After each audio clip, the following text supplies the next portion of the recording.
tout le monde. Bonjour. Comme prévu, je suis avec Cyril Lefebvre de l'agence Racine, qui est à Nantes. Donc, c'est pour ça qu'on est, on est dans le même lieu. C'est pour ça qu'on se voit. Et c'est beaucoup plus sympa. Je vous laisse un petit peu le temps d'arriver parce qu'il y a des personnes qui avaient dit qu'ils seraient au rendez-vous. C'est un premier test aussi de faire une interview live en ayant prévenu tout le monde à l'avance, puisque d'habitude tout se fait un peu spontanément. Donc là, j'essaye de mélanger l'organisation et le spontané.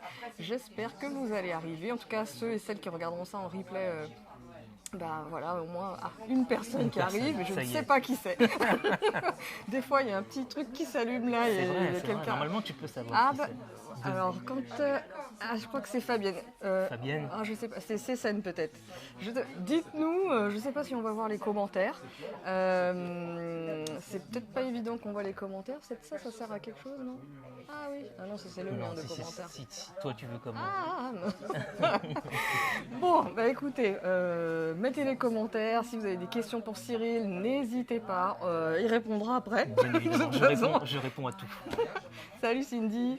Quand vous avez votre photo dans votre profil, je peux reconnaître à peu près les personnes, mais des fois j'ai du mal.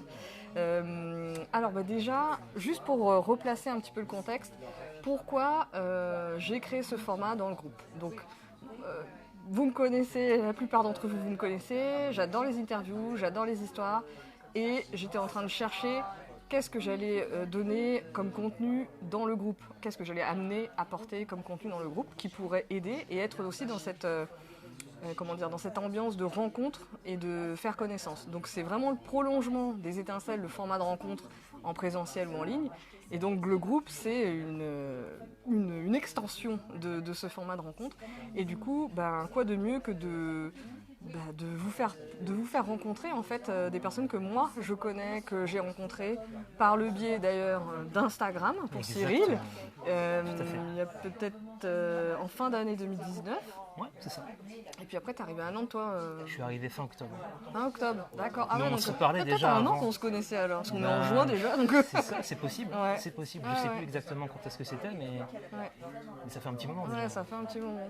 Mais du coup, alors bon, il y a des applications qui s'allument de mon téléphone. Alors Cyril, est-ce que tu peux nous dire déjà qui tu es et ce que tu fais déjà, tout simplement? Ouais, c'est un bon début. Du coup, je te regarde toi ou les gens? On se regarde, tu me regardes. En fait, on est vraiment au feeling. Ça marche, ok. Bon, moi c'est Cyril.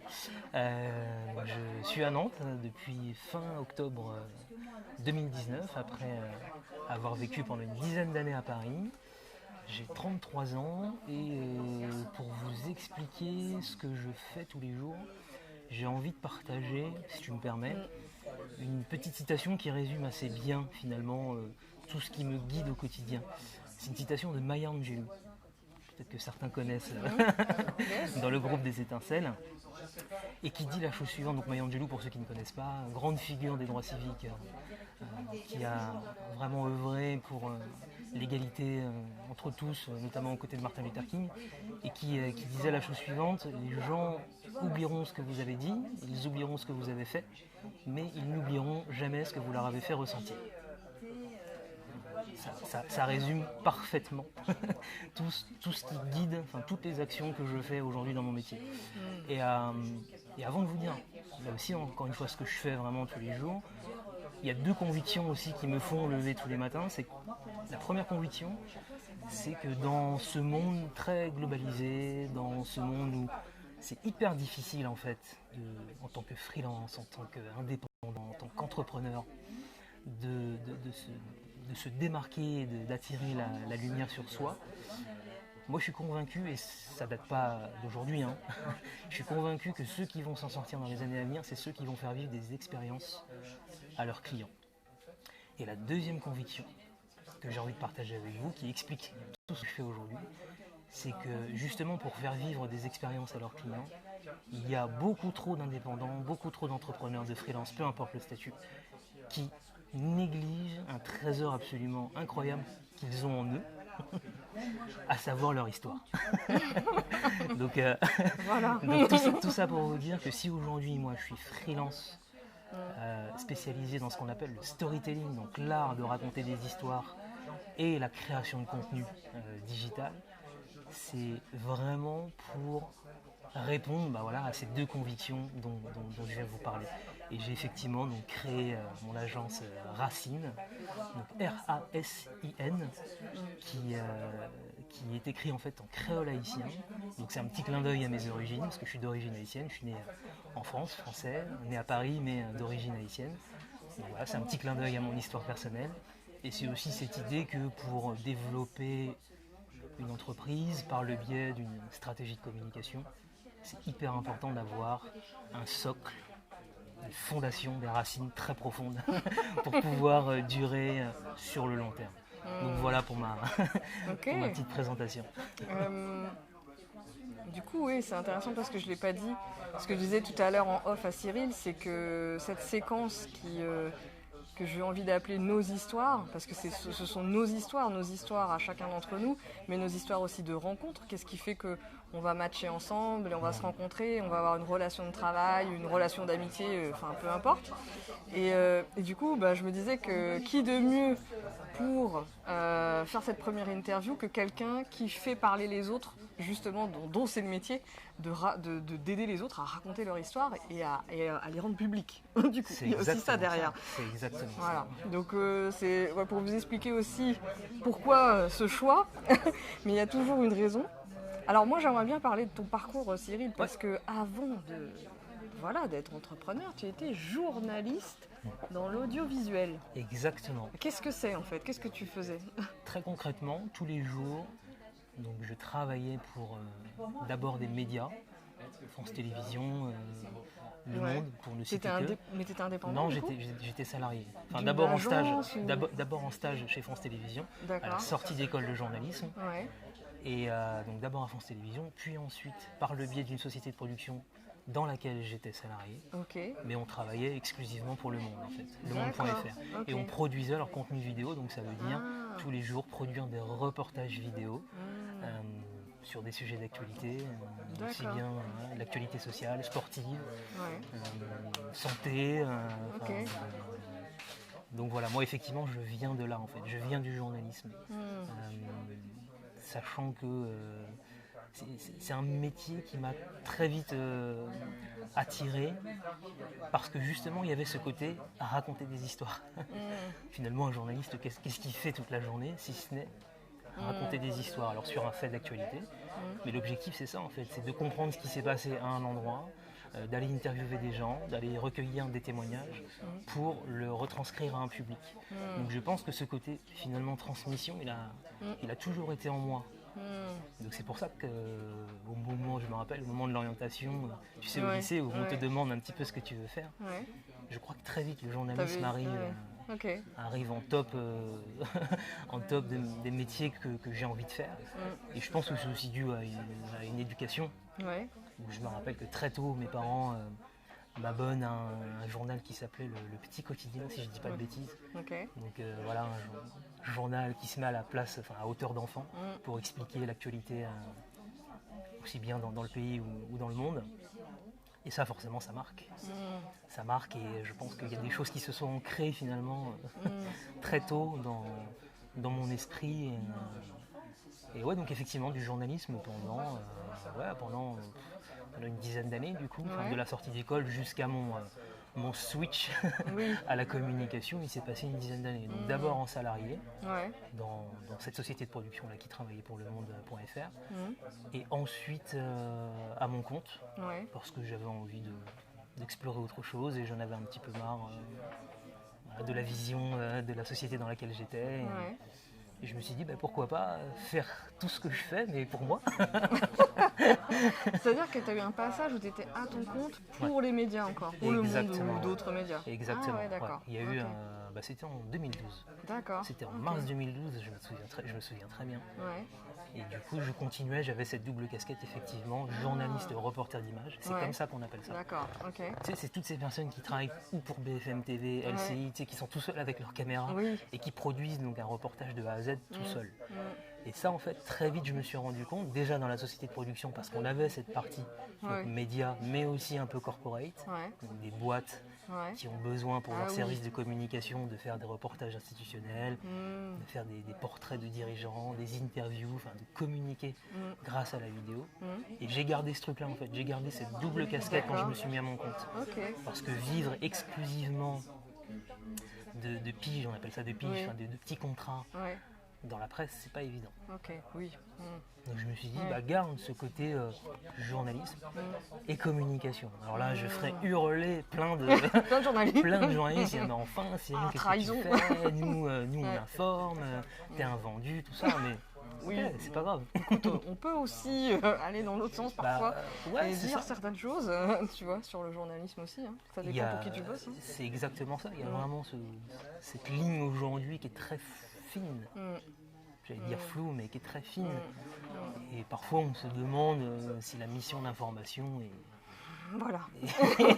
est vraiment toujours à l'esprit de certains médias. Je ne vais pas faire de généralité, mais je trouve ça dommage en fait de clore un peu le débat en mode mais un journaliste ne peut pas aller communiquer. Pourquoi? Tout est possible aujourd'hui, je crois. On a éclaté les barrières. Exactement. C'est quand même le but, et puis surtout si on est solo indépendant. C'est bien pour faire ce qu'on a envie de faire. C'est exactement ça. En tout cas, je pense que c'est notre conviction à beaucoup d'entre nous. Et juste pour savoir, qu'est-ce qui fait que de salarié, tu te dis à un moment donné, alors sans citer le nom, mais qu'est-ce qui fait que tu te dis, c'est bon, j'arrête d'être salarié? Est-ce qu'il y a eu un événement là qui te pousse à sortir en fait? Je pense que c'est un ras-le-bol un peu général. Tu vois. C'est vraiment en numéro 1, je dirais le manque de vision de la société dans laquelle j'étais. C'est une grosse structure? Non, on était 5. D'accord, ok. Mais on était en fait petite société, mais dans les locaux du Monde. Tu vois, on était vraiment hébergés chez eux. Donc c'était plutôt cool au départ. Tu vois, un jeune journaliste qui arrive, on te dit tous les jours tu vas aller travailler. C'était boulevard Blanqui à Paris dans le bâtiment Le Monde et tout. C'est super quoi. Et au fur et à mesure, je me rends compte que plus ça va, et moins on fait de choses justement dans le domaine du journalisme, moins on fournit de choses au monde.fr, et plus on va vers cet aspect communication.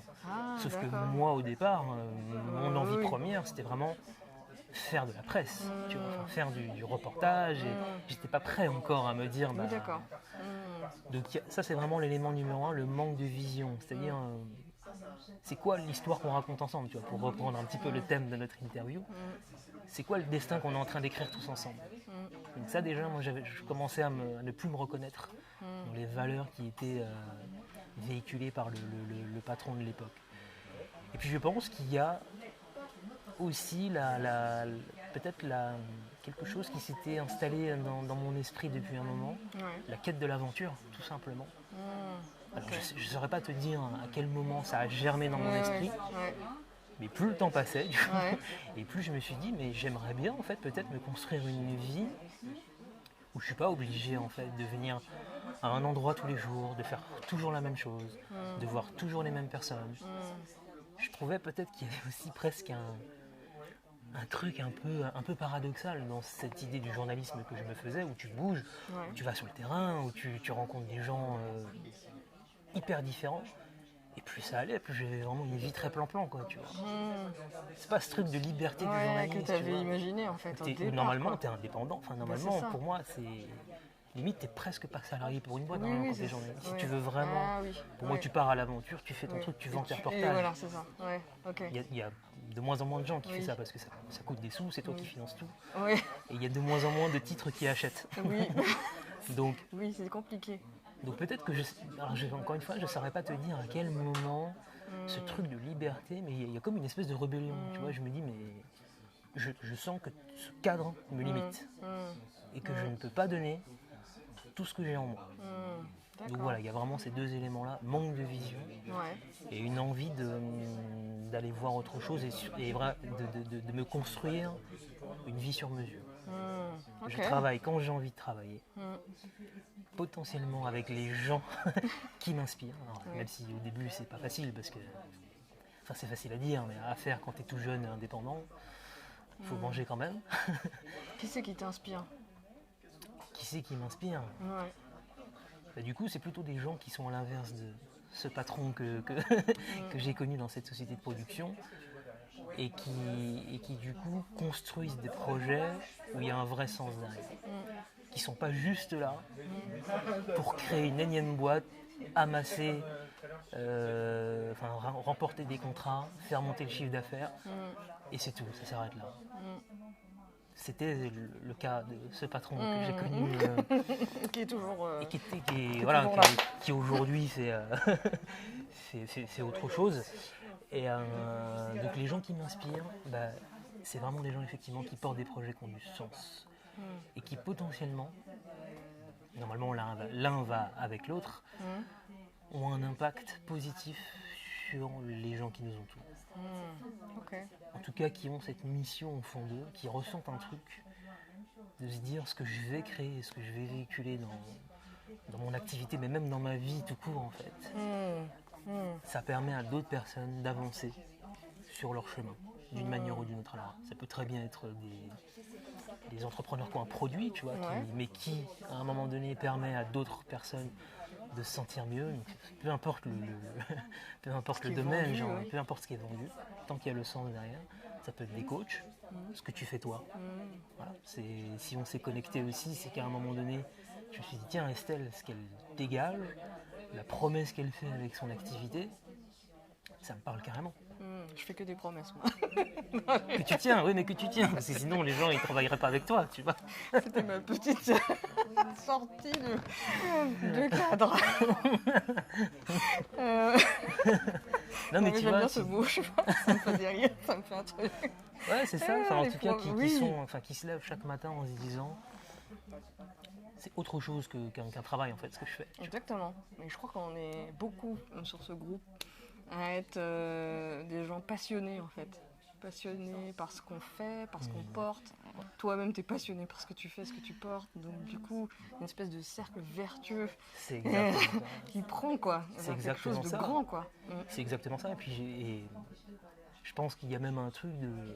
Faut pas attendre grand-chose, parce que j'ai fait aussi un peu de communication politique, qui a commencé, cette collaboration-là, elle a commencé quand j'étais dans la société de production. On commençait à travailler pour le Parti Socialiste, pour ne pas le citer. Et du coup, moi, j'ai continué après, quand j'étais indépendant, j'ai continué à travailler avec eux. Parce que c'est un milieu qui me passionne, que j'adore, vraiment que j'aime par-dessus tout, mais que je déteste aussi par-dessus tout. Et vu que j'ai vu comment fonctionnait un petit peu ce milieu-là, je pense que malheureusement, même si je suis un éternel optimiste sur les choses, parce que sinon on arrête tout de suite, je pense qu'il ne faut pas attendre grand-chose en fait, de ce milieu-là. Et je me dis que nous, en fait, en faisant ce qu'on fait là, tous les jours, il peut se passer des choses. Et je pense que c'est ça qu'il faut faire.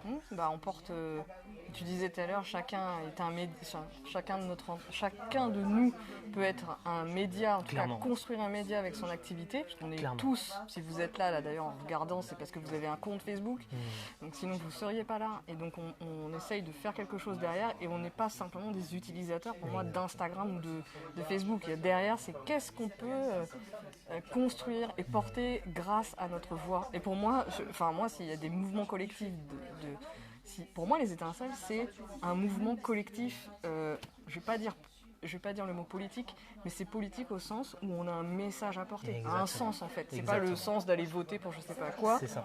C'est pas du tout ça. Mais c'est cette idée qu'on veut construire une nouvelle société, ou en tout cas on veut la modifier, on veut apporter notre pierre, et puis du coup à notre façon, mais c'est pas parce qu'on est solo entrepreneur qu'on peut pas se réunir aussi avec des valeurs communes et avancer ensemble. Moi je crois vraiment à ça en fait, au-delà du business. Je suis méga aligné avec toi, c'est exactement ça, c'est comment est-ce qu'on construit finalement nos business individuel, même si c'est un peu réducteur, mais comment est-ce qu'on construit ça ensemble? Exactement. Et je pense que de toute façon, il faut qu'on le construise ensemble. Oui, sinon on va être... Enfin, sinon, c'est pas possible. Sinon, on va faire quoi? Mais oui, sinon, on va faire quoi? Non, mais oui, carrément, c'est vraiment cet esprit-là, en tout cas, que je trouve qu'il est important de valoriser, en fait. En fait, on peut tous grandir individuellement et en collectif. C'est pas et où, c'est et en collectif. On peut y aller, quoi, en fait. C'est ça, et plus les gens, je pense qu'ils verront des gens comme nous, parce qu'il faut dire qu'on est quand même absolument géniaux. Oui. Il faut quand même un petit peu s'envoyer des fleurs de temps en temps. Non. Envoyons-nous des fleurs. Blague à part. Envoyez-nous des fleurs. Exactement. On vous donne nos adresses. Comment on fait? Mettez des pouces, des cheveux, là, comment on fait? Mais en fait, je sais pas pourquoi on le voit pas. Si vous faites des commentaires, si vous rigolez, tout ça, on va les voir que après. Mais bon, continuez. Hein. Je pense qu'effectivement, pour être plus sérieux, plus les gens, enfin en tout cas des gens, peut-être qui sont un petit peu indécis, tu vois, dans leur parcours, dans leur chemin, plus je pense qu'ils verront des gens comme nous, plus ils se diront, mais peut-être que moi aussi, en fait, je peux faire quelque chose. Mais carrément. Et c'est là que c'est intéressant, parce qu'en racontant son histoire et son parcours, c'est là aussi qu'on montre, je viens de là, par exemple, tu viens du journalisme, je viens du milieu associatif, mais jamais moi j'aurais pensé que je ferais une vidéo avec toi là, dans un café, c'est pour... tu vois. C'est un truc de malade. Tu vois. Donc, c'est un truc de fou. Non mais c'est vrai. Et en plus, c'est hyper intéressant, parce que moi ce que je vois, c'est que, tu vois, quand tu parles de communication politique, bah, comme j'étais dans l'associatif avant, il y avait du militantisme et du politique, tu vois. Tu les as vus. Oui, et du coup, bah, j'avais accès à un côté très militant. Et après, j'ai carrément exclu tout ce truc, j'en suis sortie. Et là, en fait, je sais pas comment dire, c'est en ayant cette expérience d'entrepreneuriat que du coup, mon histoire passée reprend un autre sens dans ce que je fais maintenant aujourd'hui. C'est-à-dire que c'est pas... j'ai toujours parlé de politique au sens noble du terme, et au sens engagement. Comment on s'engage pour des choses, en fait, c'est tout. Je parle pas de parti. C'est la question. C'est la question, exactement. Et je me dis, bah, pour moi, être entrepreneur, c'est le mot prendre entre ses mains. Pour moi, c'est une forme d'engagement. Et du coup, vu qu'on parle et qu'on peut parler, bah, du coup, on a une voix, on a une responsabilité aussi. Donc ça, pour moi, tout va avec, en fait. Et donc, se cacher ou ne pas parler ou ne pas être visible, pour moi, c'est ne pas servir finalement son propre rêve, sa propre cause, sa propre passion. Donc, l'idée, effectivement, en accompagnant les gens, et on est beaucoup à accompagner les gens, que ce soit par l'identité visuelle, par la méta, par toutes les méthodes là, qui sont là, par nos façons à nous, en fait, on accompagne les gens simplement à être eux-mêmes. Enfin, moi, c'est ça qui m'intéresse. Et à oser dire qui ils sont. Il n'y a pas de tabou ou de honte ou je sais pas quoi. Pas de honte, il n'y a pas de honte, c'est un peu ce que je te disais dans l'introduction, dans la première réponse. Vraiment, ça c'est un truc qui me... Et je pense que c'est dû à la façon aussi dont on est... l'état d'esprit de l'éducation nationale. C'est un sujet qui est méga développé depuis des lustres dans les pays anglo-saxons, cette histoire de qui tu es en fait, qui tu es et comment tu te présentes. Et moi j'ai toujours de la peine quand dans une rencontre d'entrepreneurs ou même un tour de table très simple pour un atelier, quand des gens se sentent hyper mal juste à l'idée de dire qui ils sont. Tu vois. Je me dis mais c'est dommage. Ou pire, ceux qui se disent non mais moi j'ai rien à dire. J'ai rien à dire parce que ma vie n'est pas intéressante, mais qui est-ce que ça va intéresser? À chaque fois je me dis mince, comment est-ce qu'on va pouvoir faire prendre confiance à cette personne-là? Que c'est faux en fait, en tout cas c'est son regard sur sa propre vie, en fait elle ne se rend pas compte à quel point ce par quoi elle est passée, son parcours, tout ça, comment est-ce qu'elle a pu aussi en arriver là aujourd'hui, ça peut aider plein d'autres personnes. Et si tu arrives à aider ne serait-ce qu'une personne, mais c'est bon, la mission elle est remplie quoi. Donc du coup c'est vraiment, ça rejoint cette conviction que j'ai. Les gens ne se rendent pas compte, sous-estiment vraiment ce qu'ils ont au fond d'eux. Ton histoire en fait c'est le seul truc qu'on peut pas te voler. Carrément. Je peux venir voler ton site internet. Je peux venir voler tes... ne pas le faire tirer, merci. Fais attention. Je serai toi, je ferai attention dans les prochaines semaines. J'entends la menace. Mais en tout cas, je peux tout ce qui est visible en tout cas, toutes les techniques, ta stratégie social média, ton identité visuelle, je peux venir me servir entre guillemets, même si je peux avoir des problèmes derrière, on est d'accord. Mais ce qui fait ta singularité, ton ADN, ta façon de voir le monde, ta perception des choses, ça va être compliqué de venir te voler ta propre vie en fait. Et même si tu es sur les mêmes sujets que moi, il n'y a pas de problème, pour moi la concurrence en fait, il n'y en a pas vraiment. Parce que tu peux vendre exactement les mêmes services que moi, déjà c'est cool parce que ça veut dire qu'il y a un marché en fait, tu vois. Mais on ne va pas du tout avoir la même façon d'aborder les choses. Donc, tranquille.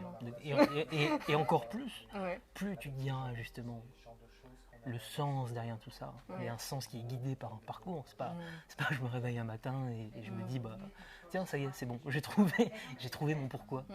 C'est un cheminement qui est un petit peu plus long, mais qui prend en tout cas ses racines dans ce qu'on est et ce par quoi on est passé. Plus je pense qu'on aura cette capacité-là, plus les gens auront cette capacité-là à l'exprimer haut et fort, et plus ils vont attirer jusqu'à eux des gens qui vont se dire mais voilà la personne que j'attendais, alors que peut-être quelqu'un leur dit exactement la même chose depuis des mois et ça marche pas, tu vois. On est tous le messager de quelqu'un, ça c'est pas de moi, c'est Thomas Burbidge qui dit ça, freelance à suivre, à mort. Mais j'aime bien cette idée en fait. Cette idée aussi de ne pas vouloir plaire à tout le monde, mais justement ça permet de bien sélectionner aussi, d'attirer à soi des gens avec qui, en tout cas qui nous ressemblent a priori, et encore que, en tout cas comme tu disais, on se rapproche sur un socle de valeurs. C'est ça. Même si on a des parcours totalement... en tout cas on va s'entendre, on va sur cette vision un petit peu commune, et c'est cool parce que du coup t'arrêtes d'attirer à toi des gens... En fait, rien. Oui, tu sais que ça va être laborieux. Oui, voilà, laborieux. C'est le mot, laborieux. Alors, okay, tu vas peut-être prendre un chèque, Oui, mais au final, ça ne vient pas servir. Non. Toi et ton message, c'est ce que tu entreprends en fait. Oui, parce qu'il y a l'idée aussi d'attirer à soi des gens qui correspondent et qui nous amènent une énergie en fait. Exactement. Et en fait, ça nourrit, et puis du coup, ça te renourrit pour continuer et affiner continuellement ce processus pour travailler avec les personnes qui vraiment te font kiffer, mais aussi affiner tes propres offres, ton propre art en fait. Moi j'appelle ça l'art. Donc l'art d'accompagner, l'art de raconter des histoires, l'art de faire parler, enfin bref, l'art de questionner tous les arts, toutes les formes d'art. Et ça, c'est grâce aux gens qui matchent avec nous. Et ça, c'est important. Et du coup, effectivement, dire qui on est dans un tour de table, ça prend tout son sens à partir du moment où on a compris ça. C'est aussi le chemin de comment tu parlais d'éducation nationale ou du monde du salariat, où on n'est pas du tout habitué à dire qui on est vraiment. On est là, on dit oui, moi je suis chef de projet de machin, mais c'est tout. On dit pas notre style de travail, comment on travaille. Enfin moi je me rappelle, j'avais même pas imaginé que je pouvais le dire déjà à la base. Donc je trouve ça hyper intéressant aujourd'hui aussi de voir à quel point on a besoin de se déformater de certaines choses. Totalement. Pour ensuite apprendre et un peu ouvrir, nettoyer un peu les formatages là et ouvrir l'espace des possibles. C'est exactement ça. Ça fait du bien. Ça fait du bien de voir la vie autrement. Et effectivement, j'aime bien ce mot que tu emploies, déformater. C'est exactement ça. Hein. C'est de désapprendre tout ce qu'on nous a dit pendant des années, où chacun soit à sa place, pas faire de bruit, tout le monde un petit peu pareil, reste bien. Je pense qu'on est tous pareils, le nombre de projets où on te demande d'entreprendre quelque chose à l'école, que ce soit individuellement ou en groupe, c'est rien quoi, c'est rien, non, c'est apprends par cœur et des bonnes notes et c'est tout. Quoi. Ouais, sur les notes. C'est ce qui fait que oser parler en public et dire qui je suis, t'as peur de te prendre un 5 sur 20 quoi. C'est un truc de dingue. Alors je pense que c'est en train de changer un petit peu parce qu'il y a, avec la réforme du bac, il y a maintenant ce grand oral, donc c'est un bon début, tu vois. Maintenant il faut s'approprier cet art, l'art de s'exprimer en public, depuis beaucoup plus jeune en fait, parce que c'est pas genre en terminale, si t'es déjà hyper introverti, c'est pas comme par magie que tout d'un coup tu vas réussir à faire ton discours comme ça devant un jury, c'est hyper impressionnant. Donc c'est pour ça que j'aime beaucoup ça chez les anglo-saxons et particulièrement aussi aux États-Unis, même s'il y a plein de trucs qui me dérangent, mais ça, je suis toujours estomaqué quand je les entends pitcher, quand je les entends prendre la parole, c'est juste hallucinant quoi. Même des petits, tu vois, sur le show d'Hélène DeGeneres, qui est tous les après-midi, pareil, une figure que j'adore. Parfois elle reçoit des jeunes, tu vois, soit qui ont eu un buzz sur internet, et ils ont 4-5 ans, et ils répondent à une interview normale quoi. Tu vois, avec okay. Moi je m'appelle machin et j'adore faire ça et voilà, moi je pense que ceci, je pense que ça. Et je me dis mais nous à 4-5 ans, je chaud, hein. Et même plus vieux, tu vois. Oui, voilà, c'est ça. On a beaucoup de mal, hein, et ils ont ce truc d'art de raconter les histoires. Je regarde énormément de choses, même s'il ne faut pas les copier, parce que nous aussi on est capable en fait. Carrément. Il ne faut pas, ça sert à rien qu'on fasse tout pareil. C'est quoi les problèmes justement que tu rencontres chez les entrepreneurs là, qui viennent vers toi? C'est quoi les problèmes dont ils te font part? Pour raconter leur histoire, ouais. Ils ont du mal à déjà y voir clair, parce qu'il y a plein de choses qui se mélangent un petit peu dans leur tête. Ouais. Il y a une grosse difficulté sur qu'est-ce que je dois dire, qu'est-ce qui est important, qu'est-ce qui ne l'est pas. Il y a beaucoup de difficultés aussi sur la structure, mais ça c'est normal. Encore une fois, vu qu'on n'apprend pas vraiment à faire ça, c'est quoi le début, c'est quoi le milieu, c'est quoi la fin. Et ce qui est fou, c'est qu'au final, c'est vraiment dommage, parce que des histoires, en fait, on en écoute, enfin on est exposé à ça depuis qu'on est tout petit. Que ce soit nos parents qui nous lisaient des histoires, des dessins animés. Quand tu joues au Playmobil, tu racontes des histoires, ou Lego, peu importe. Quand tu regardes, quand tu vas au cinéma, c'est des histoires. Quand tu lis un livre, c'est des histoires. Quand tu enchaînes ta série préférée sur Netflix, où tu n'arrives pas à t'arrêter, parce que à chaque fin d'épisode, tu dis oh non mais attends, vas-y encore un, c'est pas grave, il est trop tard. Mais en fait, on baigne là-dedans, mais quand il s'agit de nous de raconter, c'est plus difficile. Mais en même temps, encore une fois, c'est parce qu'on ne nous prépare pas du tout à ça. Et ouais, il y a vraiment ça qui ressort souvent, c'est qu'est-ce que je dois dire et comment je dois le dire. Tu vois. Et le fil rouge, ils ont du mal à voir la trame. Ouais, ok. Comment toi tu les aides justement à trouver cette trame et ce fil rouge? C'est beaucoup d'échanges. Je les fais parler. Moi j'adore, parce que vu que j'adore découvrir l'histoire des gens, le journalisme ça vient de là aussi, tu vois. Je pense qu'il y a vraiment cette volonté de découvrir, d'aller capter, ah ouais, toi il t'est arrivé ça, c'est incroyable. Donc il y a vraiment cette phase où il faut qu'ils parlent en fait. Et j'aime bien parce que du coup il y a presque un côté, allez, j'ose le dire, thérapeutique, tu vois. Où au fur et à mesure des discussions, ils se rendent compte des choses. Ah mais ouais en fait, ah ouais j'ai fait ça, ah j'ai fait ça aussi, ah c'est pas si mal en fait, ah puis j'ai réussi à m'en sortir, ah c'est vraiment cool. Donc il y a vraiment cette première phase là où on va, alors ça peut durer plus ou moins longtemps parce que tu as des gens qui vont tout de suite capter le truc et qui vont arriver assez naturellement grâce justement à cet échange, à sélectionner ce qui va être intéressant. Puis il y a des gens chez qui il faut creuser encore un petit peu plus. Donc là on échange, on fait plusieurs séances, on échange. Et vu qu'on est sur un mode vraiment très discussion,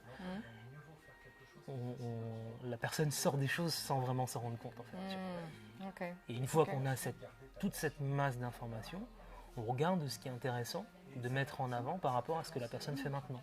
Parce que l'idée c'est toujours cette question de ok, qu'est-ce qui fait que dans mon parcours, dans mon histoire, dans les épreuves par lesquelles je suis passé, il y a des éléments qui donnent du sens à ce que je fais aujourd'hui. L'idée c'est pas de raconter des trucs qui n'ont rien à voir, tu vois, parce que sinon la personne qui est en face, qui peut potentiellement être cliente de cette personne-là, elle va se dire mais je comprends pas, c'est quoi la logique. Donc l'idée c'est ça, voilà, on a cette masse d'informations, bon bah ok, ça c'est intéressant, ça un petit peu moins. Ou en tout cas c'est pas la première chose à aborder tout de suite. Et puis bah après on se pose la question de comment est-ce qu'on diffuse tout ça. Et là aussi, ça dépend de comment la personne est à l'aise. Est-ce qu'elle se sent prête à faire une petite vidéo face caméra Est-ce que c'est juste un texte Juste par un texte déjà, on en parlait tout à l'heure en off. Page à propos, ok. C'est important pour moi d'avoir à un moment donné ton histoire écrite quelque part. Même si peut-être que les gens peut-être ne vont pas du tout lire sur ton site, mais ceux qui vont aller jusque-là, je vous en supplie, ne laissez pas un truc vide. Vous faites pas un truc genre c'est mon CV. Mais non. Parce qu'en fait, c'est dommage en fait. C'est vraiment dommage. Quoi. Donc voilà, en général, on dit quand on veut bosser avec quelqu'un, la page à propos, elle est quand même assez visitée. Enfin, il y a les prix, les offres, tarifs, et puis qui propos, tu es quand même. C'est qui cette personne quoi. Et donc c'est vrai que souvent, même moi, je vois des gens où il n'y a pas grand-chose en fait. Et du coup, c'est un peu dérangeant même. Parce que qu'est-ce qu'il y a derrière? Qui c'est? Et comme on parlait tout à l'heure aussi, c'est l'histoire de la confiance. Derrière nous, on est tous dans le même cas, on est tous dans le même panier. Hein. Tous. On veut travailler avec des gens, on veut rencontrer des clients, des potentiels clients.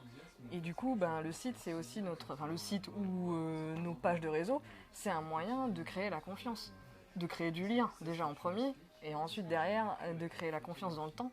Et donc, plus on se rend visible, et ça ne veut pas dire mettre toute sa vie privée sur la table, se rendre visible, ça veut dire justement tout ce qu'on a dit, cette histoire de message, qu'est-ce qu'on porte, pourquoi on fait les choses. Et il n'y a pas une seule personne en solo-entrepreneur qui est dans ce groupe qui n'a pas de message à faire passer. Donc, je ne sais pas ailleurs, mais en tout cas, quand on sort du strict freelancing et quand on devient entrepreneur et quand on veut en fait modéliser son entreprise et qu'on a conscience qu'on construit nos propres offres et qu'on n'est pas juste en commande vis-à-vis d'une entreprise, tout de suite on voit ce qu'on peut apporter et que si on est juste avec des offres très très plates où il n'y a pas de message, où il n'y a rien, ça va être difficile pour attirer les gens en fait. Donc du coup, il ne s'agit pas de mettre des pansements ou quelque chose de joli, de la décoration. Il s'agit de mettre ses tripes sur la table pour moi. Donc mettre ses tripes et puis faire quelque chose de joli quand même. L'image n'est pas bonne, mais vous voyez ce que je veux dire ? C'est vraiment c'est faire sortir un peu où est-ce qu'on a à l'intérieur du ventre et puis aussi ses propres émotions pour capter les gens, capter l'audience en fait, tout simplement. Alors je voulais revenir sur quelque chose, Cyril, parce que j'ai sauté, je suis partie ailleurs. C'est comme ça. Mais du coup, on a parlé de ton parcours en tant qu'entrepreneur, donc tu es devenu indépendant, mais tu as continué à bosser pour des sociétés de médias. Et du coup, comment à un moment donné tu t'es dit, non, je fais plus les médias et je vais... Que sur de la communication. Oui, voilà. Il y a alors déjà ce switch-là, il arrive après la campagne présidentielle. Ah oui, d'accord. En 2017. Ok. Que j'ai donc fait en tant que journaliste reporter d'image pour le Parti Socialiste. Ouais. Bon choix de candidat. Et mais non, blague à part, c'était vraiment hyper intéressant. Parce qu'encore une fois, étant moi passionné de politique, vivre ça de l'intérieur, c'était quand même super intéressant et je regretterai jamais d'avoir fait ça. Mais du coup, période ultra intense, très fatigante physiquement, moralement. Et puis en parallèle de ça, mes autres missions en tant que journaliste pour des sociétés de médias, je me rends compte que je tourne un petit peu en rond, tu vois. En tout cas, j'ai plus cette petite flamme que j'avais au début. Okay. Donc, présidentielle, législative, donc on est juin 2017, je me pose, je me dis bon, il y a deux possibilités, il y a deux chemins. Ou tu continues dans ce que tu fais là, comme tu fais là, de toute façon les clients ils sont là, bon. Ou alors tu fais vraiment une mise à jour de qui tu es, vers quoi tu vas, c'est quoi ton chemin, ta situation idéale vers laquelle tu veux aller. Et je me rends compte que il faut à un moment donné faire des choix et arrêter de s'éparpiller, tu vois. Et je me dis j'ai plus de plaisir et plus de possibilités finalement d'action dans la communication. Donc déjà très vite je me dis le journalisme, en tout cas le journalisme pour des médias, on va mettre ça de côté.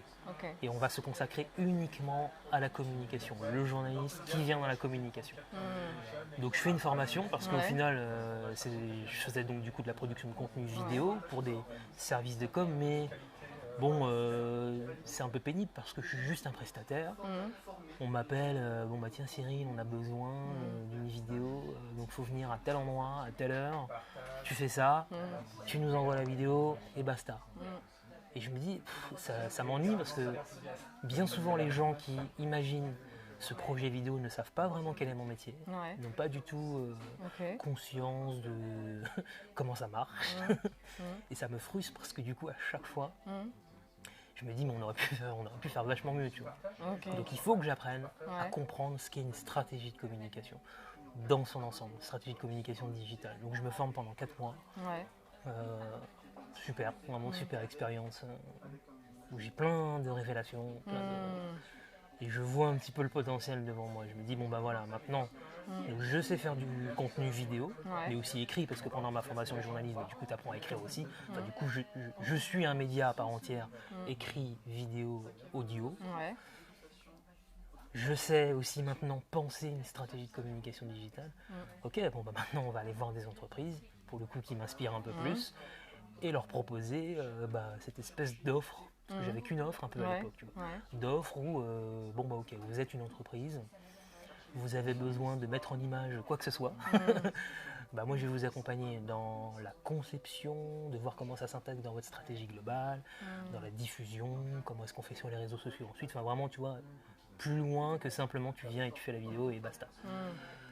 Donc du coup, voilà, le switch, il se fait à ce moment-là, en fait, post-campagne présidentielle et législative. Et ouais, vraiment ce truc de il faut que je me forme, en fait. Il faut que j'apprenne. Il y avait aussi ce truc-là, j'en avais marre de plus apprendre. Ah, ok, ouais. J'adore apprendre, en fait. Ouais. Alors pourtant, j'aimais pas trop. Je sais pas que j'aimais pas, mais l'école, ça me parlait pas trop, tu vois. Enfin, ni chaud ni froid. On y va parce qu'il faut y aller, tu vois. Donc j'étais un moyen bon. Enfin, Ok. juste le minimum. Et plus le temps passe, plus je me découvre vraiment une passion pour l'apprentissage. Alors déjà aussi en fac d'histoire, parce qu'avant de faire mon école de journalisme, j'ai fait une fac d'histoire. Toujours, tu vois, ce truc de comprendre le passé, pour explorer le passé pour comprendre le présent et essayer d'anticiper au mieux le futur, même si on ne peut pas tout anticiper. Et donc du coup, là, pendant toute cette période journalisme, ça, j'apprenais plus, quoi. Pilote automatique, et ça, c'est pas bon. Je pense que quand on commence à tomber dans une routine, attention, parce qu'on se challenge plus, en fait, tu vois, et on va plus chercher, comme tu disais, pour construire les offres. C'est pas bon, c'est pas bon, donc... Oui, et puis c'est là que après, avec le temps qui passe, ça peut devenir aussi la peur de ne plus sortir de sa zone de confort, ou quand il nous arrive une galère, du coup d'être vraiment très flippé. C'est ça. Alors que la vie d'entrepreneur, au bout d'un moment, c'est comme si on comprenait, on vit des galères quand même assez régulièrement. C'est ça. Et donc on est moins en difficulté, quoi. Ouais, c'est ça. On apprend à vivre avec ça, en fait. Ouais, c'est exactement ça. Donc du coup, tu vois, c'était après le premier déclic en 2012, bon, je prends ma liberté. Il y en a eu un deuxième, donc du coup, en 2017, donc 5 ans plus tard, où je me dis, ouais, c'est bien, là, t'as ta liberté, mais t'es pas au max aux élections, en fait, t'as vu un peu fois, politique, histoire, tout ça. Et un truc, là, quand même. Alignement des planètes, attention. J'ai envie de demander... Il se peut que je sois candidat. Mais c'est pour ça que j'allais te... Cyril, qu'est-ce que tu vas nous annoncer là Écoute, je peux pas trop en parler. Je peux pas trop en parler, mais il se passe des choses. Et moi en plus je vais y croire, attention. Non, je vais commencer à en parler en plus, Cyril. Je vais pas perdre. Oui, je connais quelqu'un qui se présente au présidentiel. Je suis capable. Non mais attends, alors, mais du coup Cyril, l'avenir de l'agence Racine, c'est quoi? Moi je veux savoir. L'avenir? Oui, je veux savoir dans 10 ans, on est où? Qu'est-ce que tu fais? À quoi ça ressemble l'agence? Parce que tu parles d'agence quand même, donc moi j'imagine toujours un lieu physique. C'est ça. Mais je sais pas. En fait, si tu veux, j'ai mis le mot agence, mais en fait, après j'aimerais bien quand même s'y travailler avec des gens. Alors soit qui sont salariés chez moi. Mais en fait, c'est pas encore arrêté. Je suis encore en chemin là-dessus. Je suis encore en réflexion. Parle-nous de justement cet idéal sans les comment dire, vraiment la version rêvée que tu aimerais porter. Où est-ce que tu aimerais porter l'agence en fait? Jusqu'où? Moi, j'ai vraiment envie, dans 10 ans, d'avoir cette capacité. Il y a un truc que j'adorerais faire par exemple, c'est plein de séminaires. C'est plein de séminaires et tu vois, on part, on part. C'est pas forcément d'aller à l'autre bout du monde. mais vraiment, moi en tout cas, d'être hyper focus sur ce côté storytelling. Storytelling, prise de parole. Et peut-être du coup déléguer cette partie création de contenu, où là avoir des gens qui travaillent avec moi, qui sont hyper raccords avec ma façon de penser. Et qui font tourner la boutique, quoi. Tu vois. Alors après, est-ce qu'ils sont salariés? Est-ce que c'est des freelances? Est-ce que c'est un collectif? J'en sais rien.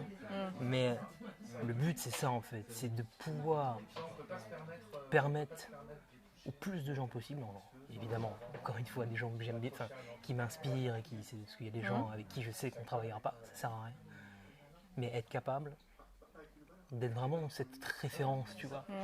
Mais je dis ça en sur toute le territoire humilité. nantais. Ouais, carrément. Pas, carrément. on a non, dit mais que... bien sûr. Ouais, non, mais carrément. Mais du coup, sur le territoire nantais, j'aimerais. Ouais, En tout cas, sur tout l'Ouest, je me rends compte aussi en ayant un petit peu cherché s'il y avait des gens qui faisaient ça. En fait, pas tellement. Ok, d'accord. Autant tu as beaucoup d'offres en social media, Oui. tu as beaucoup d'offres en dev, enfin en développeur, tu as beaucoup d'offres en fait sur tout ce qui concerne du technique, enfin de l'opérationnel. Ah oui, ok. Ok, oui, moins sur cet aspect vivant, vivant et se transformer, tu vois. Moi, en fait, c'est ça le truc. J'ai vraiment envie que les gens ressortent à chaque fois d'une expérience avec moi. Purée, j'étais venu pour une page à propos. En fait, je ressors. En fait, je suis gonflé à bloc. Et j'ai même ouvert des portes que je ne pensais pas ouvrir. En fait, ça va au-delà d'une simple page à propos ou d'une vidéo sur les réseaux sociaux, tu vois. Ça, pour moi, c'est juste, en fait, c'est le produit, c'est ce qu'on voit. Mais ce que j'aimerais vraiment, c'est d'avoir cette capacité à pouvoir aider le plus de gens possible dans ce côté. J'assume qui je suis, mon message, c'est ça. Ma vision, c'est ça. Mes valeurs, c'est ça. Ça plaît, pas, c'est pareil, en fait. Et on y va. C'est ça, en fait. J'ai vraiment envie d'avoir cet impact-là. Donc, dans 10 ans, c'est ça. C'est sous forme de... Mais séminaire, c'est quoi alors ? Séminaire, c'est on se retrouve. Qu'est-ce que tu veux dire justement, en fait, parce que j'aime bien l'énergie collective, justement, pour travailler aussi. Ça. Je me suis rendu compte, là, sur des phases de test, sur des ateliers, que les gens ont beaucoup plus de facilité à échanger. Parce que du coup, quand il y en a un qui raconte son histoire, l'autre répond en disant mais pourquoi tu as fait ça ? Et en fait, moi je regarde et ça se crée tout seul, tu vois. Donc après, tu reprends un petit peu la main, mais je trouve qu'il y a une énergie qui est absolument dingue et je trouve que les gens avancent plus vite en fait. En tout cas, pour poser les premières pierres, après ça peut continuer en introspection, mais j'ai l'impression que la barrière tombe plus facilement parce que voilà, on est dans un truc un peu chaleureux, un peu. Mais ouais, moi j'adore tous ces trucs de séminaire où on va partager en fait une aventure humaine ensemble et je trouve ça cool de le faire à un moment donné, à un instant T, pour creuser en fait, pour creuser le truc un peu plus loin que simplement. Donc après, je te dis ça maintenant, ça va sûrement évoluer. Bien sûr. Ça va sûrement évoluer, mais l'idée c'est ça. Okay. L'idée c'est ça, c'est moi vraiment très centré sur cette partie psychologique en fait. Comprendre encore plus ce qui bloque les gens dans ce truc de raconter, m'améliorer, c'est encore plus dans l'aide que je peux apporter, dans la valeur que je peux apporter. Et puis créer toujours plus de connexions humaines, parce que en fait tout ça, moi, et c'est aussi une partie de mon pourquoi. Je pense que plus en fait on sera à faire ça, plus on sortira des préjugés, tu vois. Et l'époque qu'on vit, j'avais fait un post sur Insta il n'y a pas longtemps, j'étais hyper fier en fait, je me disais mais ce que je fais là, ça prend une ampleur de ouf en moi, parce que au-delà de permettre aux gens de faire un peu plus de business en se connectant de manière émotionnelle avec les gens, en fait ça permet aussi de comprendre l'autre. Et on sort de non mais lui machin il est comme ça, tu vois. Ouais mais non, parce qu'en fait si on ne connaît pas l'histoire de l'autre, c'est très compliqué de se faire une idée, tu vois. Donc je pense qu'il y a même un truc à creuser là-dessus sur le vivre ensemble. Cette question de vivre ensemble. Bah ouais en fait, je pense que ça on touche du doigt. Alors je sais pas quelle forme ça prend. Ça se fait. Mais ça se fait déjà. C'est ça, c'est en ce moment. C'est en ce moment. C'est maintenant. C'est maintenant et comment est-ce qu'on peut mais c'est la question aussi, c'est le cheminement que toi tu fais aussi, pour en parler de temps en temps. C'est comment on peut aller plus loin dans ce truc-là. Comment on peut amplifier en fait. C'est exactement ça. Parce que en fait, si on avance tout seul, je sais plus, moi je suis pas douée en citation, je les transforme, mais c'est cette idée d'avancer tout seul, c'est cool, tu vois, même dans mon cheminement. Pendant 2 ans, j'ai avancé seul. Enfin, quand je dis seul, c'est-à-dire pas avec d'autres collègues, pas dans cet esprit où je construis mon entreprise avec d'autres personnes. Et aujourd'hui, je suis arrivée à une autre étape où je suis prête à être justement dans les collaborations parce que j'ai assis quelque chose en fait. C'est ça. Et c'est cette idée d'aller, on va dire un peu plus vite. C'est pas dans le sens vite pour du résultat, mais c'est vite dans le sens où on a tellement d'élan parce qu'on sait pourquoi on le fait, qu'on a une envie d'action, mais qui est ralentie par le fait d'être seul. Et c'est là que c'est intéressant d'avoir des partenaires, des collègues. Et même si il n'y a pas des histoires de salariat, mais qu'on soit partenaire entre indépendants, on trouve des moyens en fait pour le faire en fait. Exactement, je crois beaucoup à cette forme-là. On invente des nouvelles façons de travailler aussi pour moi derrière. J'y crois à mort en fait. Je me dis que c'est peut-être ça l'avenir. Après tout le monde n'est pas fait pour, je sais pas. L'objectif c'est pas que tout le monde saute le pas, mais je me dis que en fait, pour faire partie d'un collectif, avec plusieurs personnes où on partage vraiment la même vision. Donc les autres ont leur domaine d'activité, mais parfois on se connecte pour faire des projets communs. J'y crois à mort. Carrément. Moi je pense que c'est... Mais le salariat est très récent en France. Avant d'être salarié, tout le monde était indépendant. Et les gens étaient indépendants et ils étaient payés même à la journée. Enfin, il y avait cet esprit-là. Alors il ne s'agit pas de revenir à cette étape-là.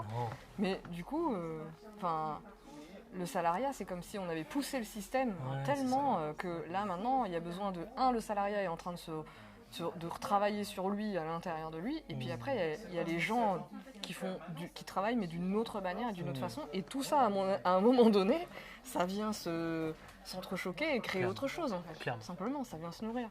Donc, clairement. Alors, pour une dernière question, Cyril.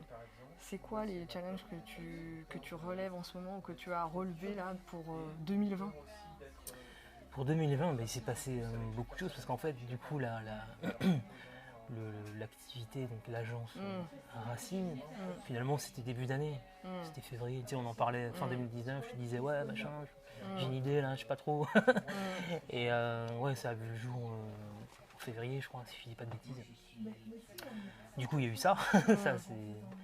Avec du coup, j'avais besoin en fait de ce nouvel écosystème pour être plus cohérent, plus clair en fait dans mon message, tu vois. Parce qu'avant ça ne l'était pas vraiment. Donc, je pense que là aujourd'hui j'ai trouvé ce truc-là, cet équilibre-là. Et d'ailleurs je vois les gens adhèrent et comprennent beaucoup plus ce que je fais, donc ça c'est cool.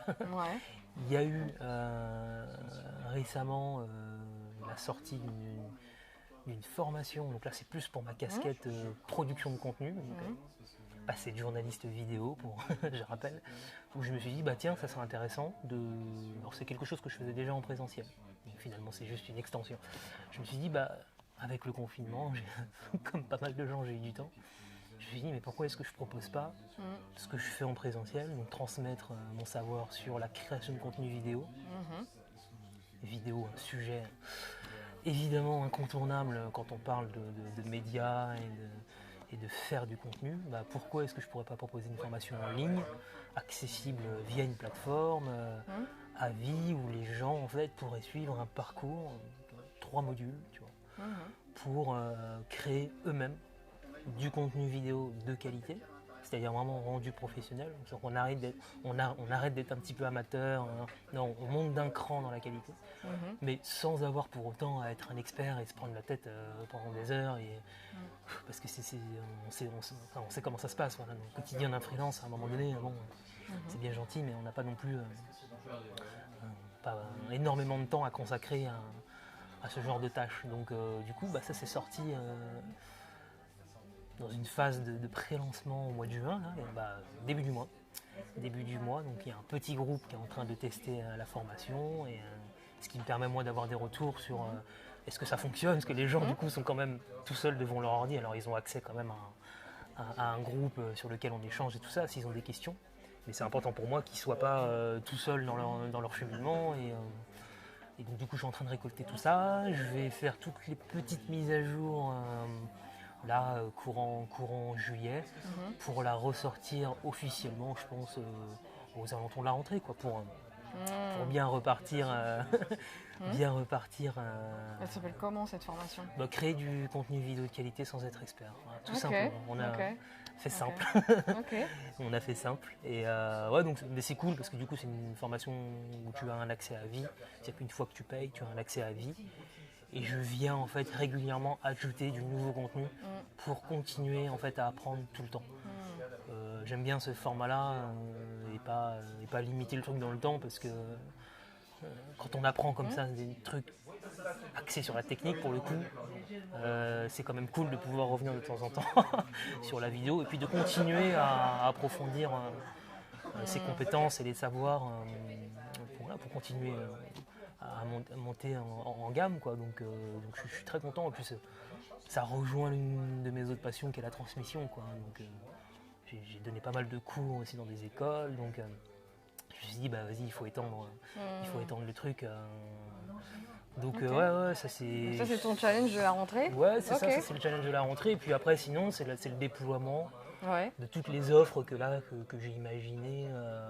Parce que comme je te disais tout à l'heure, moi avant, j'étais plus en mono-offre, tu vois, c'est-à-dire...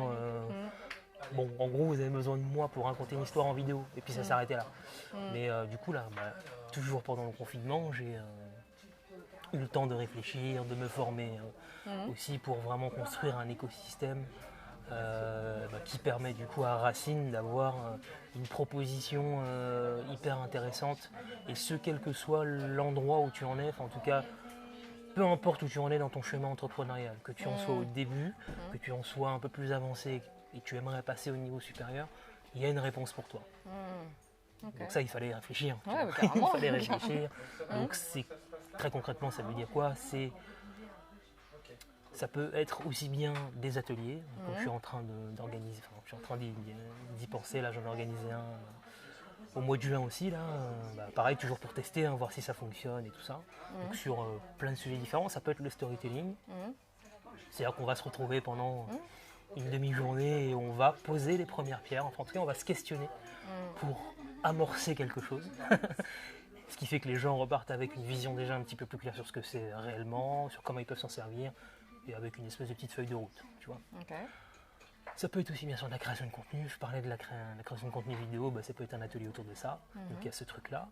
Il y a des accompagnements donc, qui peuvent être plus ou moins longs selon les besoins de la personne. Donc de l'accompagnement aussi bien stratégique, c'est-à-dire que, comme je te disais juste avant qu'on commence l'interview, j'aime bien pouvoir accompagner notamment les gens donc, sur le storytelling, mais pas forcément faire à leur place. Donc là, il y a une offre qui permet d'avancer très tranquillement ensemble. Tu as besoin, je dis n'importe quoi, tu as besoin de rédiger tout ton contenu pour ton site internet. Comment est-ce qu'on va pouvoir faire ça ensemble? C'est toi qui es aux manettes, mais je suis là moi pour t'aider. Donc voilà, ça c'est une offre. Ou alors carrément, tu n'as pas le temps de le faire, je peux le faire pour toi, quelle que soit la forme, donc écrit, vidéo. Donc voilà, accompagnement, formation, enfin tu vois, tout se met en place. Gentiment, et on va dire que oui, voilà, l'été là va me permettre vraiment de tout bien expérimenter pour tout vraiment bien présenter à la rentrée, quoi, tu vois. Même si en fait là ça commence dès maintenant, mais c'est avec des gens que je connais, qui me suivent vraiment. Qui te suivent qui me suivent. Justement, où est-ce qu'on te suit? Principalement sur Instagram, l'agence Racine, @l'agence.racine. Où je partage aussi bien Alors j'essaye de plus en plus. C'est le mec qui dit aux autres de raconter des histoires et qui parfois disparaît totalement, qui est plus en story, qui est plus... J'ai l'impression que moi... Non. En termes de diffusion de posts, ça va, j'ai mon calendrier éditorial, tout va bien, tu vois. Quand même, c'est régulier. Tu gères ton calendrier. C'est ça. Donc, du coup, j'essaye vraiment sur Instagram, l'idée c'est vraiment... je réinvente rien, on apporte des réponses que les gens pourraient éventuellement se poser. J'essaye aussi d'être aussi sur le côté état d'esprit plus que les problèmes fonctionnels. C'est bien, moi j'adore tous les trucs... 3 façons de faire ceci, 3... mais bon, au bout d'un moment, c'est bien si un contenu peut aussi nous faire réfléchir et nous dire ah tiens, j'avais pas vu ce sujet-là sous cet angle-là. Donc j'essaye aussi de développer ça. Et puis sur LinkedIn aussi, où là je suis beaucoup moins présent. Donc, Cyril Lefebvre, mais c'est pareil, ça va, c'est en pleine, pleine réflexion. Je pense que les stories, tu vas les utiliser. Ouais, c'est ça, il y a des terrains de jeu, il y a plein de terrains de jeu hyper cool. Après, il faut trouver son rythme, il faut surtout se faire plaisir. Je pense que c'est aussi ça. Je pense qu'il ne faut pas faire des trucs si ça ne nous fait pas plaisir, parce que ça va se sentir. Donc, carrément, ça on a oublié d'en parler. On raconte son histoire et on kiffe la raconter. En fait. Ouais, c'est ça. C'est pas une douleur. C'est exactement ça. Et c'est d'ailleurs, quand j'en parle à des gens, si c'est pas le moment pour eux, on force pas. Carrément. Faut être prêt à faire ce truc-là. Carrément, ouais. Et en plus, tu peux fonctionner sans. Je suis pas du genre du style, voilà, c'est indispensable. Non, ça va. Tranquille, tu peux très bien fonctionner sans faire ça. Il y a des gens qui ont juste un site où tu as le strict minimum, ça fonctionne. C'est ok, il n'y a pas de souci. Mais justement, c'est pour ça que, comme je te disais, c'est dommage de ne pas avoir cette démarche-là quand tu portes un truc dont tu es fier. Carrément, carrément. Donc, c'est un peu le mot de la fin. Si vous êtes... s'il y a le feu en vous, en fait. S'il y a le... non, mais c'est ça. Non, mais tu vois, si c'est genre tu te lèves le matin, tu dis ok, vas-y, là j'ai 1 milliard... Enfin, c'est indescriptible, en fait. Tu vois. Je sens que là, il y a un truc où... ne vous limitez pas, en fait, dans votre com à je sais faire ça. Parce qu'encore une fois, la connexion émotionnelle, c'est l'enjeu en fait, c'est l'enjeu de ces prochaines années. C'est comment est-ce qu'on se connecte les uns aux autres. Et particulièrement sur Internet, parce que on n'est pas les seuls. On n'est pas les seuls et à un moment donné, même si je dis qu'il n'y a pas de concurrence, comment tu fais pour capter l'attention des gens alors qu'ils ont peut-être 30 secondes à t'accorder dans la journée, comment tu fais pour capter l'attention des gens et créer une connexion waouh, incroyable. Donc du coup, voilà pour les chantiers et puis on va continuer. C'est ça. On va continuer. Du coup, oui, il y a ton compte Insta et ton site. Racine.fr. C'est Racine, c'est tout simple. Racine.fr. Voilà. R-A-S-I-N, donc c'est pas raisin, c'est pas raisin, c'est à Racine. Mais il y a l'explication sur le site. Oui, justement, on va mettre le site avec la page où il y a l'explication, ça va être sympa. En tout cas, merci Cyril. Merci à toi Estelle, c'était d'avoir méga accordé cool. ce temps de discussion. Écoute, un plaisir. On pourrait partir sur tout un tas de sujets et vraiment intéressant. Merci à toi de faire ce que tu fais. Merci. Non mais c'est précieux. C'est vraiment précieux ce que tu as créé. On va continuer aussi. J'ai plein d'idées en te parlant. Et merci à vous aussi parce que vous êtes restés là. Vous êtes, là je vois 6 personnes à être restés vraiment du début à la fin. On n'a pas dit trop chiant, ça va. Ouais, du coup ça nous fait du bien de le savoir. Et on lira vos commentaires juste après en fermant cette interview. Merci d'avoir été là, merci de nous avoir écoutés. Si vous avez des idées, alors si vous avez des questions pour Cyril, mettez vos questions parce que ce sera un plaisir de répondre. Cyril est présent dans le groupe, du coup. Oui, c'est vrai. Alors, c'est vrai que c'est vrai. Pour le coup, je suis pas très actif sur Facebook parce que c'est pas mon média, enfin mon réseau, mon réseau. Mais je passe de temps en temps, je passe une planète de temps en temps. Je viens dire coucou. C'est ça, et le voisin d'accord. C'est ça, je dis comment tu vas la maison. Cyril, je pensais que t'étais parti. T'es encore là. Cyril est là dans cette maison aussi, il nous fait l'honneur d'être dans notre maison. C'est un honneur d'être là. Il y a ça. Et puis, et du coup, Attends, j'ai perdu le fil. Pourquoi j'ai dit ça ? Oui, posez des questions. Posez-nous les questions aussi sur le format, si vous avez des suggestions, si vous avez des envies, si vous avez envie de voir des gens, j'essaierai de les trouver pour vous, je sais pas. Voilà, si vous avez des questions, des envies, des suggestions, n'hésitez pas. Et puis on vous dit à très bientôt. À très bientôt. Merci.